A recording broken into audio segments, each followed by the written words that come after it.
Hello दोस्तों, स्वागत है आप सभी का हमारे YouTube channel free online teaching one में।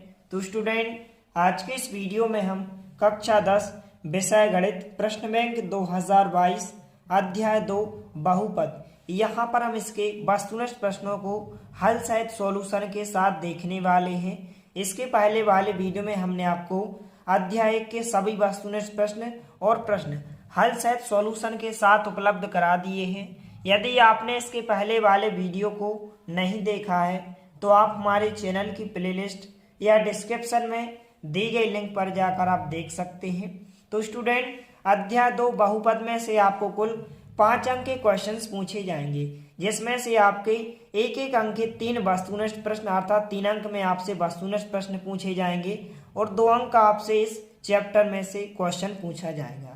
तो इसमें दिए गए सभी प्रश्नों को आपको अभी से अच्छे से तैयार कर लेना है, क्योंकि स्टूडेंट जो आपके वार्षिक परीक्षा के पेपर होने वाले हैं वह फरवरी माह से होने वाले हैं। तो आपके पास लगभग 1 से 1.5 महीने का समय है। इसलिए स्टूडेंट, इस प्रश्न बैंक में दिए गए सभी प्रश्नों को आपको अभी से अच्छे से तैयार करते जाना है। तो चलिए वीडियो को स्टार्ट करते हैं।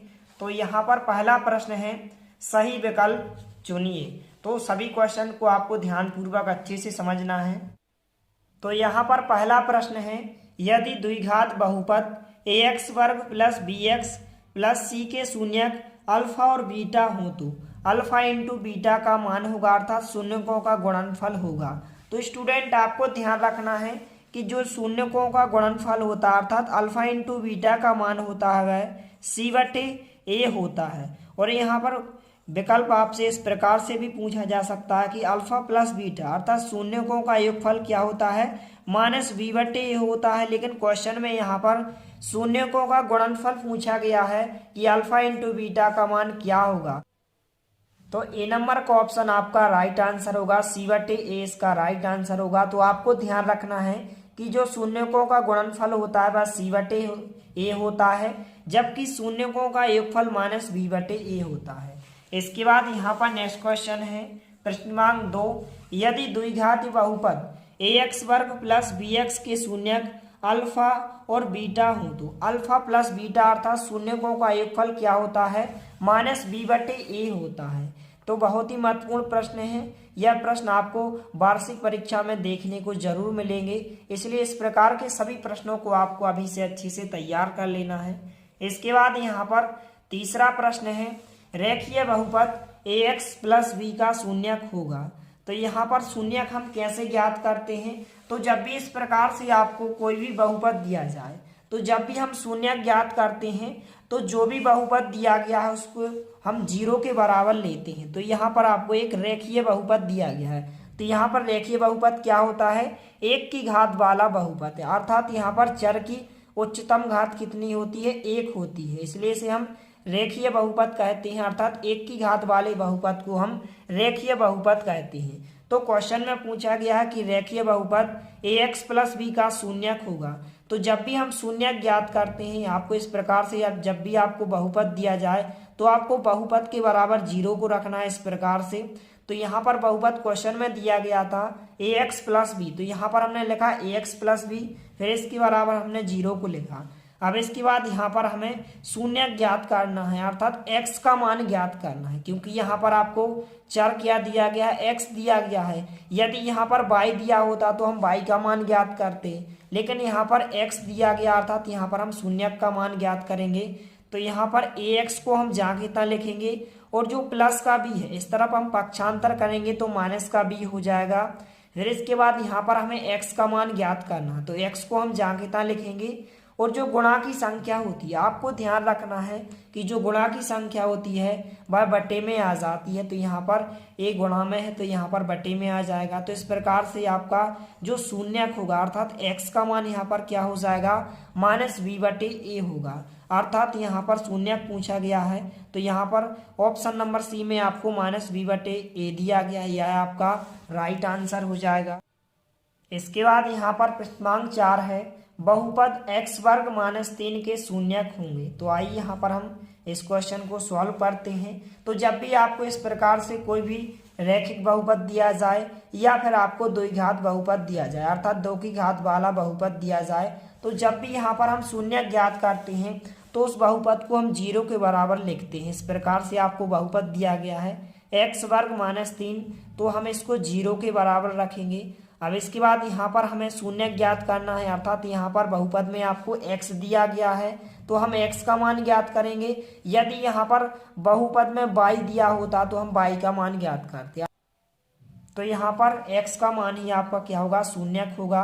तो यहाँ पर यदि हम x वर्ग को जांघिता लिखें, माइनस 3 का पक्षांतर हम इस तरफ करें तो यहाँ पर प्लस का 3 हो जाएगा। और यहाँ पर जब भी हम वर्ग हटाते हैं, यहाँ पर आपको वर्ग दिखाई दे रहा है, चूंकि यहाँ पर तो हमें x का मान चाहिए, तो हम वर्ग हटाते हैं तो इस तरफ क्या आ जाता है, वर्गमूल आ जाता है। इस प्रकार से करनी लग जाती है। और यहाँ पर आपको ध्यान रखना है कि साथ में प्लस माइनस भी आ जाता है, क्योंकि यहाँ पर x का मान प्लस करनी 3 भी हो सकता है और माइनस करनी 3 भी हो सकता है। तो यहाँ पर शून्य का मान क्या हो जाएगा, अर्थात x का मान क्या हो जाएगा, प्लस माइनस करनी 3 होगा। तो यहाँ पर आपको ऑप्शन नंबर ए में दिया गया है। तो इस बहुपद के शून्य क्या होंगे, प्लस माइनस करनी 3। इसका अर्थ क्या होता है कि यहाँ पर x का मान प्लस करनी 3 भी हो सकता है और x का मान यहाँ पर माइनस करनी 3 भी हो सकता है। तो इस प्रकार से यहाँ पर इस बहुपद के शून्य क्या हो जाएंगे, प्लस माइनस करनी 3 हो जाएंगे। तो यहाँ पर ऑप्शन नंबर ए इसका राइट आंसर होगा। इसके बाद यहाँ पर प्रश्नांक 5 है, बहुपद x वर्ग प्लस 7x प्लस 10 के शून्यक होंगे। तो इस क्वेश्चन के भी हम शून्य ज्ञात करेंगे। तो सबसे पहले आपको बहुपद दिया गया है, तो इस बहुपद के बराबर हम 0 लेते हैं। तो यहाँ पर सबसे पहले हमने बहुपद को लिखा x वर्ग प्लस 7x प्लस 10। अब इसके बराबर हम 0 को रखेंगे इस प्रकार से।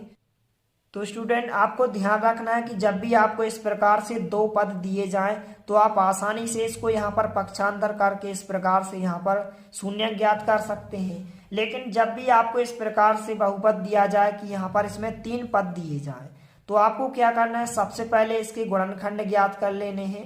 फिर इसके बाद यहाँ पर हम x का मान ज्ञात करेंगे, अर्थात शून्य ज्ञात करेंगे। और यहाँ पर आपको द्विघात बहुपद दिया गया है और 2 की घात वाला बहुपद द्विघात बहुपद होता है और इसके शून्यक भी कितने होंगे, 2 होंगे। तो सबसे पहले हम इसके गुणनखंड को ज्ञात करेंगे। तो यहाँ पर गुणनखंड हम कैसे ज्ञात करते हैं, लास्ट की संख्या का गुणा हम x वर्ग के गुणांक के साथ करते हैं। तो यहाँ पर लास्ट की संख्या आपको 10 दी गई है और x वर्ग का गुणांक यहाँ पर कोई भी संख्या नहीं है, तो यहाँ पर 1 माना जाता है। तो हम 10 का गुणा 1 में करेंगे तो यहाँ पर 10 एकम 10 हो जाएंगे। इसके बाद यहाँ पर हम 10 के गुणनखंड लिखेंगे, अर्थात ऐसी 2 संख्या जिन 2 संख्याओं का गुणा 10 होता है। तो यहाँ पर पहली संख्या 10 एकम 10 हो जाएगी, अर्थात 10 एकम 10 भी होता है। और यहाँ पर यदि हम इसका उल्टा भी कर सकते हैं, 1 का गुणा 10 में करेंगे फिर भी 10 आएगा। इसके बाद यहाँ पर यदि हम 5 गुणे 2 करें तो 5 दूनी 10 होता है। इसका चाहे तो आप उल्टा भी लिख सकते हैं। तो केवल इतनी ही संख्या हो सकती हैं जिनका गुणनफल 10 होता है। तो आपको ध्यान रखना है कि इनमें से कौन सी संख्या को हम सिलेक्ट करेंगे। तो यहाँ पर आपको बीच वाली संख्या दी गई है, 7x दी गई है, तो आपका जोड़ने घटाने पर 7x होना चाहिए। तो यदि 10 में हम 1 जोड़ेंगे तो 11 हो जाएंगे और 10 में हम 1 घटाएंगे तो 9 होंगे। तो यह यहाँ पर पहला तो हो नहीं सकता। यदि हम दूसरे की बात करें तो 5 में यदि हम 2 जोड़ें तो 5 और 2 कितने हो जाएंगे, 7 हो जाएंगे। तो इस प्रकार से हम इसको लेंगे, अर्थात इसको हम किस प्रकार से तोड़ेंगे, 5x, इसके साथ हम x भी लिखते हैं, 5x प्लस 2x। तो इस प्रकार से जोड़ने पर कितना हो जाएगा, 7x हो जाएगा। तो इस प्रकार से सबसे पहले आपको पहले पद और लास्ट पद को जांघिता लिखना है। तो यहाँ पर हमने x वर्ग और प्लस 10 को जांघिता लिखा। अब यहाँ पर बीच वाला पद 7x है, तो इस पद की जगह हम इन 2 पदों को लिखेंगे, अर्थात 7x की जगह हम इसको इस प्रकार से लिख सकते हैं 5x प्लस 2x। तो यहाँ पर हमने लिखा प्लस, चूंकि यहाँ पर प्लस दिया गया है तो प्लस 5x और यहाँ पर हमने प्लस 2x लिखा। अब इसके बाद यहाँ पर हम 2 पद में से उभयनिष्ठ संख्या को कॉमन लेंगे। तो यहाँ पर 2 पद ए हो जाएंगे, आपके 2 पद ए हो जाएंगे। तो सबसे पहले यदि हम इन दोनों पदों की बात करें तो यहाँ पर x वर्ग प्लस 5x है। तो x वर्ग को हम क्या लिख सकते हैं, यहाँ पर x वर्ग का अर्थ क्या होता है कि x यहाँ पर कितनी बार होगा, 2 बार होगा, क्योंकि गुणा में घातें जुड़ती हैं। 1 की घात यहाँ पर मानी जाती है और 1 की घात यहाँ पर मानी जाती है। गुणा करेंगे तो 1 और 1 कितने की घात हो जाएगी, 2 की घात। तो एक्स वर्ग को इस प्रकार से हम x इंटू एक्स लिख सकते हैं। फिर इसके बाद 5x को तो हम इसी प्रकार से लिखेंगे।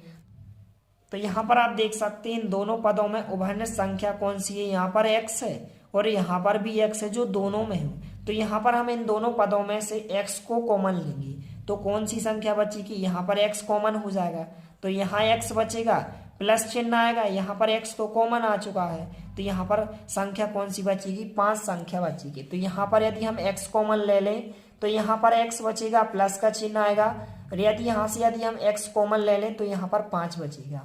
फिर इसके बाद इसी प्रकार से यहाँ पर भी हम इन दोनों पदों में से उभयनिष्ठ संख्या को कॉमन लेंगे। तो यहाँ पर 2x प्लस 10 है तो 2x प्लस 10, तो 2x को तो हम 2x ही लिखेंगे और 10 को हम किस प्रकार से लिख सकते हैं, 5 गुणित 2 करके लिख सकते हैं, क्योंकि यदि हम 5 और 2 का गुणा करेंगे तो भी यहाँ पर 10 हो जाएंगे। अब इसके बाद यहाँ पर आपको इन दो पदों में उभयनिष्ठ संख्या को कॉमन लेना है। तो यहाँ पर आप देख सकते हैं ऐसी संख्या जो दोनों में हो, तो यहाँ पर 2 है, यहाँ पर 2 है, तो यदि हम यहाँ से प्लस चिन्ह लगाएंगे क्योंकि यहाँ पर प्लस चिन्ह दिया गया है, तो यहाँ से यदि हम 2 को कॉमन ले लें तो 2 कॉमन आ जाएगा, यहाँ पर अंदर क्या बचेगा, x बचेगा, प्लस चिन्ह बचेगा, यहाँ से तो 2 कॉमन आ चुका है तो यहाँ पर कौन सी संख्या बचेगी, 5 बचेगी। तो इस प्रकार से यहाँ पर यदि हम 2 को कॉमन ले लें तो यहाँ पर x बचेगा, प्लस चिन्ह आएगा और यहाँ पर 5 बचेगा। अब इसके बाद यहाँ पर आप देख सकते हैं x प्लस 5 दो जगह है, तो यदि हमें इसको कॉमन ले लें अर्थात यहाँ पर हम इसको एक बार लिख दें, या फिर आप कॉमन भी लिख सकते हैं कि x प्लस 5 को हम कॉमन ले लें तो कौन कौन सी संख्या बचेगी, x बचेगा और प्लस 2 बचेगा, तो इसको हम दूसरे कोष्टक में लिख दें इस प्रकार से x प्लस 2 और बराबर में यहाँ पर चूंकि यहाँ पर हमें शून्य ज्ञात करना है तो हम इसके बराबर 0 लेंगे, यहाँ पर भी हम 0 बराबर लेंगे और यहाँ पर भी हम 0 को बराबर लेंगे। तो सबसे पहले यहाँ पर हम x प्लस 5 को 0 के बराबर रखेंगे और x का मान ज्ञात करेंगे। फिर इसके बाद एक बार हम x प्लस 2 को 0 के बराबर रखेंगे और x का मान ज्ञात करेंगे, तो यही आपके क्या हो जाएंगे, शून्य हो जाएंगे। तो यहाँ पर जब हम x प्लस 5 को 0 के बराबर लें तो यहाँ से हम x का मान निकालेंगे। तो यहाँ पर यदि हम प्लस 5 का पक्षांतर इस तरफ कर दें तो प्लस का 5 इस तरफ आएगा तो माइनस का 5 हो जाएगा, तो x का मान -5 हो जाएगा अर्थात पहला शून्य -5 होगा। इसके बाद यहाँ पर यदि हम x प्लस 2 को बराबर 0 के बराबर लें तो इस प्रकार से हमने तथा करके लिखा, x प्लस 2 को हमने 0 के बराबर लिया और यहाँ से हम x का मान निकालेंगे, तो जो प्लस का 2 है इस तरफ आएगा तो माइनस का 2 होगा, तो यहाँ पर दूसरा शून्य -2 होगा, तो यहाँ पर x का मान -2 हो जाएगा। तो इस प्रकार से आपके दो शून्य कौन कौन सी संख्या हो जाएंगी, -2 और -5 आपके दो शून्य हो जाएंगे। तो यहाँ पर आप देख सकते हैं कि जो कि आपको ऑप्शन नंबर बी में दिया गया है कि -2 और -5 आपके दो शून्य हो जाएंगे। तो इस प्रकार से आप किसी भी इस प्रकार से जब भी आपको 3 पद दिए जाएं तो इस प्रकार से आप आसानी से शून्य ज्ञात कर सकते हैं। तो यहाँ पर ऑप्शन नंबर बी इसका राइट आंसर होगा, अर्थात इस बहुपद के शून्य -2 और -5 होंगे, ये आपका राइट आंसर होगा। इसके बाद यहाँ पर प्रश्नांक 6 है, बहुपद x प्लस 1 इंटू एक्स वर्ग माइनस एक्स पर 4 की घात प्लस 1 के लिए घात होगी। तो यहाँ पर आप देख सकते हैं आपको दो जगह दो बहुपद दिए गए हैं और इंटू में दिए गए हैं। तो सबसे पहले हम इसको सॉल्व करेंगे और एक बहुपद के रूप में लिखेंगे, फिर इसके बाद यहाँ पर हम घात को आसानी से बता सकते हैं।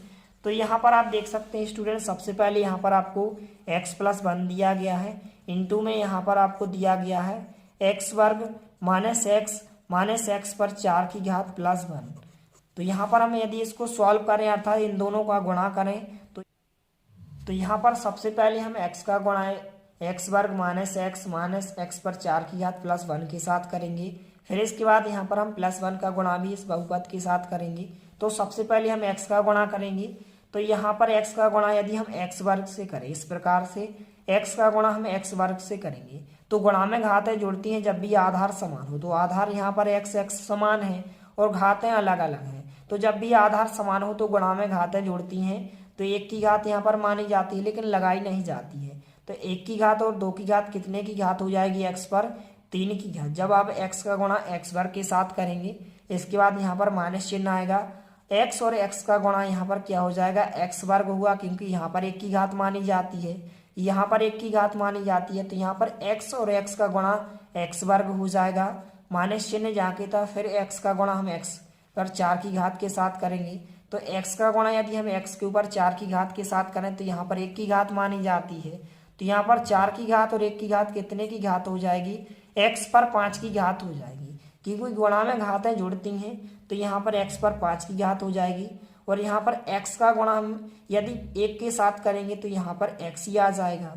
फिर इसके बाद प्लस चिन्ह लगाएंगे यहाँ पर हम, और 1 का गुणा n के साथ करेंगे तो वही की वही संख्या आ जाएंगी, क्योंकि यहाँ पर 1 का गुणा हम यदि किसी भी संख्या के साथ करते हैं तो वही की वही संख्या आ जाती है। तो 1 का गुणा हम x वर्ग के साथ करेंगे तो x वर्ग हुआ, 1 का गुणा हम x के साथ करेंगे माइनस x के साथ तो यहाँ पर माइनस x होगा, 1 का गुणा यहाँ पर हम x पर 4 की घात के साथ करेंगे तो यहाँ पर माइनस x पर 4 की घात होगा, और 1 का गुणा 1 से होगा तो यहाँ पर 1 आ जाएगा। अब इसके बाद यहाँ पर हमें घात बताना है। आप चाहें तो इसको सॉल्व भी कर सकते हैं, क्योंकि यहाँ पर plus x minus x cancel हो जाएंगे, और यहाँ पर x घन है तो x घन को हम जांघिता लिखेंगे, x वर्ग प्लस माइनस का यहाँ पर कैंसिल हो जाएगा। जब भी प्लस माइनस की संख्या समान होती हैं तो यहाँ पर कैंसिल हो जाती हैं। अब इसके बाद यहाँ पर x पर 5 की घात है, और यहाँ पर माइनस x पर 4 की घात है, इसके बाद प्लस 1 है। तो यहाँ पर हमें क्वेश्चन में पूछा गया है कि यहाँ पर इस बहुपद के लिए घात होगी, तो यहाँ पर घात क्या होती है, तो यहाँ पर बहुपद की घात क्या होती है, तो बहुपद की सबसे बड़ी घात बहुपद की घात होती है। तो यहाँ पर आप देख सकते हैं, यहाँ पर x पर 3 की घात है, यहाँ पर x पर 5 की घात, और यहाँ पर x पर 4 की घात है। तो सबसे बड़ी घात यहाँ पर आप देख सकते हैं 5 की घात है। तो इस प्रकार से यहाँ पर इस बहुपद में जो घात का मान होगा वह कितना हो जाएगा, 5 हो जाएगा, अर्थात ऑप्शन नंबर डी इसका राइट आंसर होगा। इसके बाद यहाँ पर प्रश्नांक 7 है, यदि द्विघात बहुपद के शून्यक -3 व 4 हो तो द्विघात बहुपद ज्ञात कीजिए। तो यहाँ पर स्टूडेंट जो द्विघात बहुपद को ज्ञात करने का जो फार्मूला होता है, इस फार्मूला को आपको अच्छे से ध्यान रखना है। तो यहाँ पर जो फार्मूला होता है कि x वर्ग माइनस अल्फा प्लस बीटा, अर्थात शून्यकों का योगफल इंटू एक्स प्लस शून्यकों का गुणनफल, अर्थात अल्फा इंटू बीटा। तो जब भी आपको इस प्रकार से शून्यक दिए जाएं और आपसे यहाँ पर बहुपद पूछा जाए तो बहुपद को ज्ञात करने का यह फार्मूला होता है एक्स वर्ग minus alpha plus beta into x plus alpha into beta. तो यहाँ पर पहला शून्यक अल्फा का मान होता है, तो यहाँ पर अल्फा का मान क्या हो जाएगा, -3 होगा, और यहाँ पर बीटा दूसरा शून्यक आपका बीटा होता है, तो बीटा का मान यहाँ पर कितना हो जाएगा, 4 हो जाएगा। तो यदि हम यहाँ पर इस बहुपद में रख दें तो यहाँ पर x वर्ग होगा, माइनस चिन्ह होगा, अल्फा का मान यहाँ पर -3 है तो अल्फा की जगह हम -3 लिखेंगे, प्लस चिन्ह लगाएंगे, और बीटा का मान यहाँ पर 4 है तो यहाँ पर हमने 4 लिखा, इंटू एक्स हम जाकिता लिखेंगे, प्लस चिन्ह जाकिता अल्फा इंटू बीटा, अर्थात इन दोनों को हम गुणा करेंगे। तो -3 का गुणा यदि हम 4 से करें तो यहाँ पर -12 हो जाएगा। तो इस प्रकार से यहाँ पर हमने -12 को लिखा। अब इसके बाद इसको हम थोड़ा सा सॉल्व करेंगे तो एक्स वर्ग जांकिता, माइनस चिन्ह भी जांकिता, माइनस के 3 है और प्लस के 4 है, तो 4 में से यदि हम 3 को माइनस कर दें तो यहाँ पर 1 बचेगा, प्लस का 1 बचेगा। इसके बाद एक्स को हम जांकिता लिखेंगे, प्लस माइनस का यहाँ पर क्या हो जाएगा, माइनस हो जाएगा। अब इसके बाद यहाँ पर इसको थोड़ा सा सॉल्व करेंगे तो यहाँ पर एक्स वर्ग माइनस और प्लस का यहाँ पर क्या हो जाएगा, माइनस हो जाएगा। एक्स का गुणा 1 से हुआ तो यहाँ पर एक्स ही आ जाएगा, -12 जांकिता है। तो इस प्रकार से यहाँ पर आप देख सकते हैं ये आपका क्या हो जाएगा, ये आपका बहुपद हो जाएगा, अर्थात द्विघात बहुपद होगा। तो इस प्रकार से द्विघात बहुपद आपका क्या हो जाएगा, एक्स वर्ग माइनस एक्स -12 हो जाएगा, जो कि आपको ऑप्शन नंबर ए में दिया गया है। तो यहाँ पर ऑप्शन नंबर ए इसका राइट आंसर हो जाएगा। इसके बाद यहाँ पर प्रश्नांक 8 है, किसी बहुपद के कुल शून्यक उस बहुपद के आरेख के निम्नलिखित पर प्रतिच्छेदन के कुल बिंदुओं की संख्या के बराबर होते हैं। तो आपको ध्यान रखना है एक्स अक्ष के बराबर होते हैं, जो कि आपको ऑप्शन नंबर ए में दिया गया है। तो यहाँ पर ऑप्शन नंबर ए इसका राइट आंसर होगा। इसके बाद प्रश्नांक 2 है, रिक्त स्थानों की पूर्ति कीजिए। तो यहाँ पर पहला खाली स्थान है, रेखीय बहुपद ax प्लस बी का शून्यक खाली स्थान होगा। तो रेखीय बहुपद यहाँ पर क्या होता है, जिसमें चर की उच्चतम घात क्या होती है, 1 होती है, अर्थात 1 की घात वाले बहुपद को हम रेखीय बहुपद कहते हैं। तो यहाँ पर आप देख सकते हैं, यहाँ पर चूंकि चर x है और x पर 1 की घात मानी जाती है लेकिन लगाई नहीं जाती है, इसलिए यहाँ पर रेखीय बहुपद का व्यापक रूप क्या होता है, ax प्लस बी होता है। तो इसकी हमें शून्य ज्ञात करना है। शून्य हम कैसे ज्ञात करते हैं, जो भी आपको बहुपद दिया जाता है उस बहुपद के बराबर हम 0 को लेते हैं। तो यहाँ पर बहुपद ax प्लस बी दिया गया तो इसके बराबर हम 0 को लेंगे और यहाँ से हम x का मान निकालेंगे। तो यहाँ पर यदि हम ax को जांघिता लिखेंगे प्लस b का पक्षांतर यदि हम इस तरफ कर दें तो माइनस का b हो जाएगा। अब यहाँ से हम x का मान निकालेंगे अर्थात यही आपके शून्य का मान हो जाएगा। तो यहाँ पर आप देख सकते हैं जो गुणा की संख्या होती है वह बटे में आ जाती है, क्योंकि यहाँ पर हमें x का मान चाहिए। तो यहाँ पर x को हम जांघिता लिखेंगे और गुणा में a है तो यहाँ पर यह बटे में आ जाएगा तो माइनस बी के बटे a हो जाएगा। तो इस प्रकार से x का मान अर्थात यही आपका क्या हो जाएगा, शून्यक होगा। तो यहाँ पर शून्यक का मान क्या हो जाएगा, माइनस बी बटे होगा। तो यहाँ पर माइनस बी बटे a ये आपका शून्यक होगा। यहाँ पर पहले खाली स्थान का आंसर माइनस बी बटे a हो जाएगा। इसके बाद यहाँ पर दूसरा खाली स्थान है, दो बहुपद का गुणनफल एक खाली स्थान होता है। तो हम इसको एक उदाहरण के द्वारा समझते हैं। जैसा कि यदि हम दो बहुपद ले लें, कोई भी दो बहुपद आप ले सकते हैं। जैसा कि हमने पहले बहुपद को x प्लस 2 लिया, दूसरा बहुपद x वर्ग प्लस 3x प्लस यहाँ पर हमने 1 लिया। यदि हम इन दोनों बहुपदों का गुणा करेंगे तो आपको ध्यान रखना है कि दो बहुपद का गुणनफल अर्थात इनका गुणा एक बहुपद होता है। जैसा कि यहाँ पर आपने एक विकल्प अभी सॉल्व किया है कि आपको इस प्रकार से दो बहुपद आपको गुणा में दिए गए थे तो उनका गुणनफल क्या होता है, एक बहुपद होता है। तो यहाँ पर इसका आंसर क्या हो जाएगा, एक बहुपद होता है। तो आपको ध्यान रखना है कि दो बहुपद का गुणनफल एक बहुपद होता है। तो यहाँ पर बहुपद इसका राइट आंसर होगा। इसके बाद यहाँ पर तीसरा खाली स्थान है, बहुपद x वर्ग प्लस 4x प्लस 8 के शून्यकों का योग खाली स्थान होगा। तो यहाँ पर शून्यकों का योग अर्थात अल्फा प्लस बीटा का मान क्या होता है यहाँ पर, तो आपको ध्यान रखना है कि अल्फा प्लस बीटा जो यहाँ पर शून्यकों का योगफल होता है वह माइनस बी बटे ए होता है। तो यहाँ पर आपको एक बहुपद दिया गया है तो x वर्ग प्लस 4x प्लस 8। तो यहाँ पर इसका जो व्यापक रूप होता है, इस बहुपद का जो व्यापक रूप होता है आपको ध्यान रखना है ax वर्ग प्लस bx प्लस c होता है। अब इससे यदि हम इसकी तुलना करें, चूंकि यहाँ पर हमें माइनस बी बटे ए का मान निकालना है अर्थात शून्यकों का योगफल निकालना है, चूंकि क्वेश्चन में पूछा गया है। तो यहाँ पर यदि हम इसकी तुलना करेंगे तो x वर्ग की तुलना x वर्ग से करेंगे तो यहाँ पर a का मान क्या हो जाएगा, x वर्ग के साथ कोई गुणांक नहीं है तो यहाँ पर एक गुणांक माना जाता है। तो a का मान यहाँ पर क्या हो जाएगा, 1 हो जाएगा। और यहाँ पर x की तुलना x से करेंगे तो b की तुलना 4 से हो जाएगी तो यहाँ पर b का मान 4 होगा। और यहाँ पर c क्या होता है, अचर पद होता है तो c का मान यहाँ पर 8 हो जाएगा। तो यहाँ पर हमें b की ज़रूरत है और a के मान की ज़रूरत है। तो यहाँ पर b का मान कितना है, 4 है। तो माइनस चिन्ह को हम जाकेता लगाएंगे, b की जगह b का मान हम 4 लिखेंगे। तो यहाँ पर हमने 4 लिखा और a का मान यहाँ पर कितना है, 1 है। तो यहाँ पर आप एक बटे में लिख भी सकते हैं या फिर एक यहाँ पर माना जाता है। तो यहाँ पर अल्फा प्लस बीटा अर्थात शून्यकों का जो योग होगा अर्थात योगफल होगा यहाँ पर कितना होगा, इसको सॉल्व करने पर -4 होगा। तो यहाँ पर इसका जो राइट आंसर होगा -4 इसका राइट आंसर होगा। इसके बाद यहाँ पर चौथा खाली स्थान है, बहुपद x वर्ग प्लस 4x प्लस 8 के शून्यकों का गुणनफल खाली स्थान होगा। तो यहाँ पर शून्यकों का गुणनफल आपको ध्यान रखना है कि अल्फा इंटू बीटा बराबर क्या होता है, यहाँ पर c बटे ए होता है। तो यहाँ पर यदि हम इस व्यापक समीकरण से समीकरण की तुलना कर दें अर्थात द्विघात बहुपद की तुलना कर दें तो यहाँ पर x वर्ग की तुलना x वर्ग से हो जाएगी। तो यहाँ पर a का मान 1 हो जाएगा, क्योंकि यहाँ पर x वर्ग के साथ कोई भी संख्या नहीं है तो यहाँ पर 1 माना जाता है। तो a का मान 1 हो जाएगा। x की तुलना x से हो गई तो b की तुलना 4 से हो जाएगी तो b का मान 4 हो जाएगा। और c अचर पद होता है तो c का मान 8 हो जाएगा। तो यहाँ पर हमें c की ज़रूरत है और a के मान की ज़रूरत है। तो c का मान यहाँ पर कितना है, 8 है। तो यहाँ पर हम 8 लिखेंगे, बटे का चिन्ह लगाएंगे, a की जगह a का मान 1 है तो यहाँ पर हम 1 लिखेंगे। तो आप चाहें तो 1 लिख भी सकते हैं या फिर 1 यहाँ पर माना जाता है। तो यहाँ पर अल्फा इंटू बीटा अर्थात शून्यकों का गुणनफल c बटे जो a होता है इसका मान कितना हो जाएगा, 8 हो जाएगा। तो यहाँ पर चौथे खाली स्थान का आंसर कितना हो जाएगा, 8 हो जाएगा। अर्थात शून्यकों का गुणनफल कितना हो जाएगा, 8 हो जाएगा।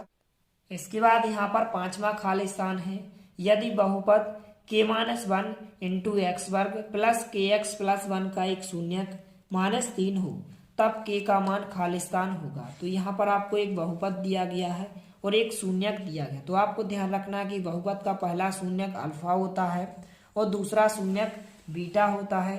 क्योंकि आपको बहुपद में यहाँ पर आप देख सकते हैं x दिया गया है, इसलिए x का मान यहाँ पर कितना होगा, -3 होगा। तो हम x की जगह इस बहुपद में क्या रखेंगे, -3 रखेंगे और इसको सॉल्व करेंगे और हम k का मान निकालेंगे। तो आइए यहाँ पर हम इस क्वेश्चन को सॉल्व करते हैं। तो सबसे पहले आपको बहुपद दिया गया है यहाँ पर इस प्रकार से, k-1 इंटू एक्स वर्ग प्लस के एक्स प्लस 1 दिया गया है और यहाँ पर आपको शून्यक दिया गया, अर्थात बहुपद का पहला शून्यक अल्फा होता है यहाँ पर -3, तो यहाँ पर x का मान कितना होगा, -3 होगा। और चूंकि यहाँ पर हमें शून्यक दिया गया है इसलिए यहाँ पर हमें इस बहुपद के बराबर 0 रखेंगे, क्योंकि यहाँ पर हमें k का मान ज्ञात करना है और जब भी k का मान ज्ञात करना होता है तो हम इस बहुपद के बराबर 0 लेते हैं। तो यहाँ पर k को हम जांकेता लिखेंगे, -1 को भी जांकेता लिखेंगे, यहाँ पर x की जगह x का मान यहाँ पर हम -3 लिखेंगे।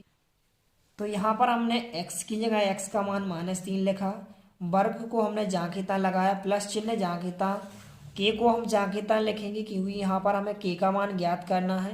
x की जगह x का मान -3 रखेंगे, तो यहाँ पर हमने -3 रखा, प्लस 1 जांकेता और बराबर में हम 0 लेंगे क्योंकि यहाँ पर हमें k का मान ज्ञात करना है। तो यहाँ पर यदि हम इसको सॉल्व करें तो k-1 जांकेता, यहाँ पर -3 का वर्ग कितना होगा, तो -3 के वर्ग का अर्थ क्या होता है, -3 को हम 2 बार लिखेंगे और गुणा करेंगे क्योंकि यहाँ पर -3 पर 2 की घात है, तो यहाँ पर 3 का गुणा 3 से होगा तो 9 हो जाएंगे और माइनस माइनस का गुणा में क्या हो जाता है, प्लस हो जाता है, अर्थात ऋण ऋण का यहाँ पर क्या हो जाता है, धन हो जाता है। तो यहाँ पर -3 का वर्ग क्या होगा, +9 होगा, तो यहाँ पर हम 9 लिखेंगे, प्लस चिन्ह जाकेता, -3 का गुणा k से होगा तो यहाँ पर क्या हो जाएंगे, -3k हो जाएंगे। इसके बाद +1 को हम जाकेता लिखेंगे और बराबर में 0 को हम जाकेता लिखेंगे। फिर इसके बाद हम थोड़ा सा सॉल्व करेंगे तो यहाँ पर आप देख सकते हैं k-1 है, इनटू में यहाँ पर 9 में अर्थात गुणा में यहाँ पर 9 दिया गया है, तो 9 का गुणा हम k से करेंगे और 9 का गुणा हम -1 से करेंगे। तो सबसे पहले यदि हम 9 का गुणा k से करेंगे तो यहाँ पर 9k आ जाएंगे, यहाँ पर माइनस चिन्ह आएगा और 9 का गुणा 1 से होगा तो यहाँ पर 9 आ जाएंगे। इसके बाद प्लस माइनस का यहाँ पर माइनस चिन्ह आएगा, 3 के जांघिता आएंगे और यहाँ पर +1 भी जांघिता आएगा, बराबर में हम 0 को जांघिता लिखेंगे।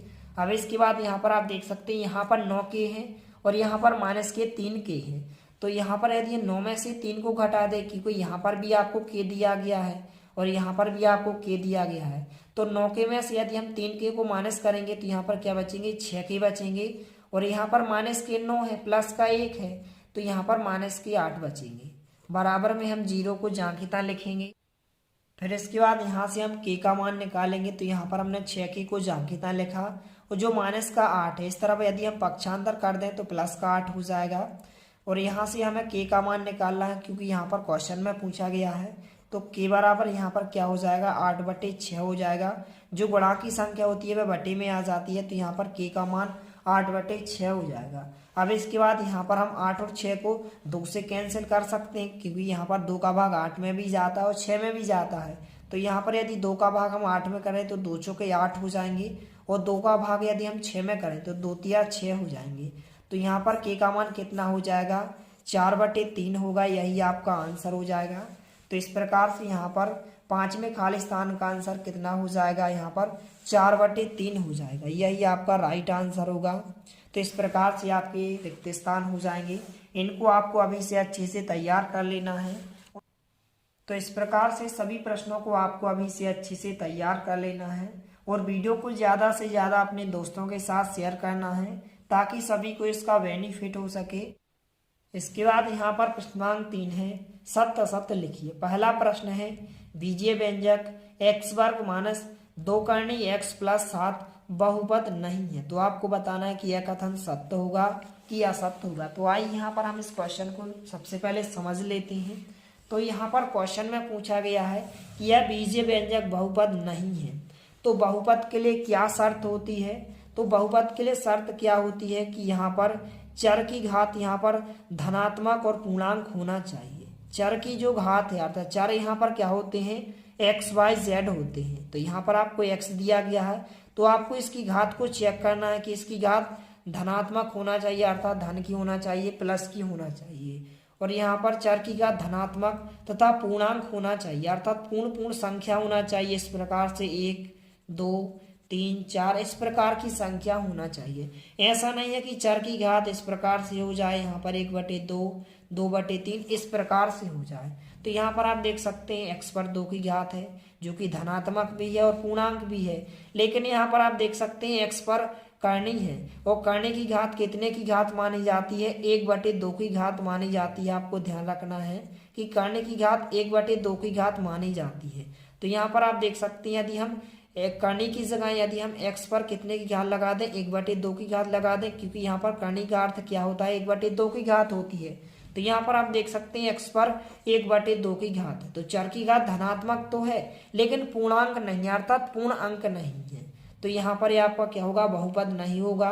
तो यहाँ पर क्वेश्चन में बताया गया है कि यह बहुपद नहीं है, तो इसका आंसर क्या हो जाएगा, यह कथन आपका सत्य हो जाएगा क्योंकि यहाँ पर यह बहुपद नहीं है, तो यह कथन सत्य होगा।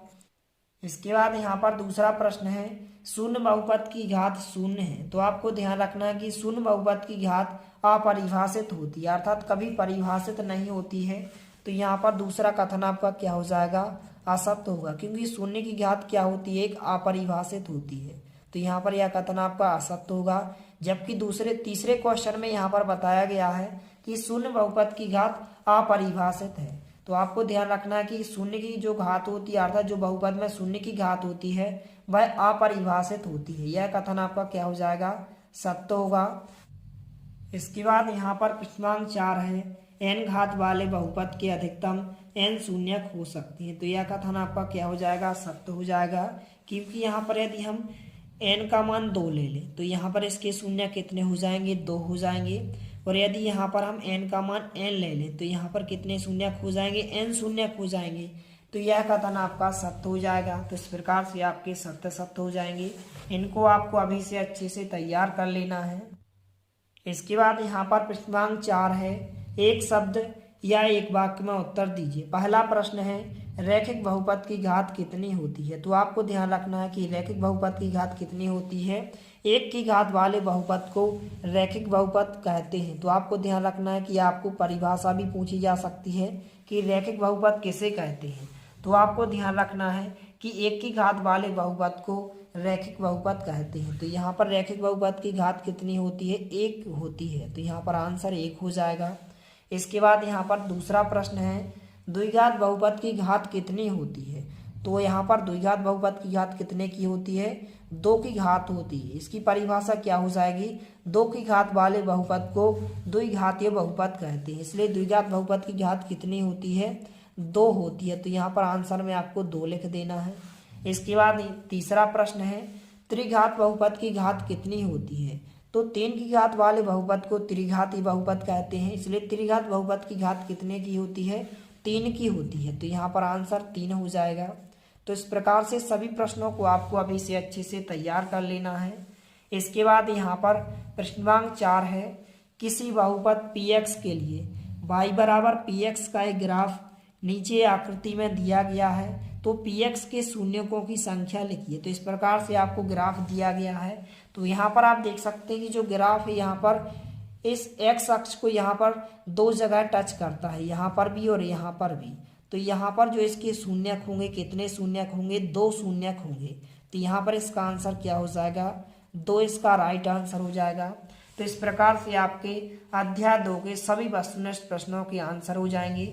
इनको आप अभी से अच्छे से तैयार कर लें। यदि वीडियो पसंद आए तो प्लीज़ लाइक कीजिए, दोस्तों के साथ शेयर कीजिए, और यदि आपने हमारे चैनल को सब्सक्राइब नहीं किया है तो प्लीज़ सब्सक्राइब कीजिए। धन्यवाद। मिलते हैं अगले वीडियो में, तब तक के लिए जय हिंद, वंदे मातरम।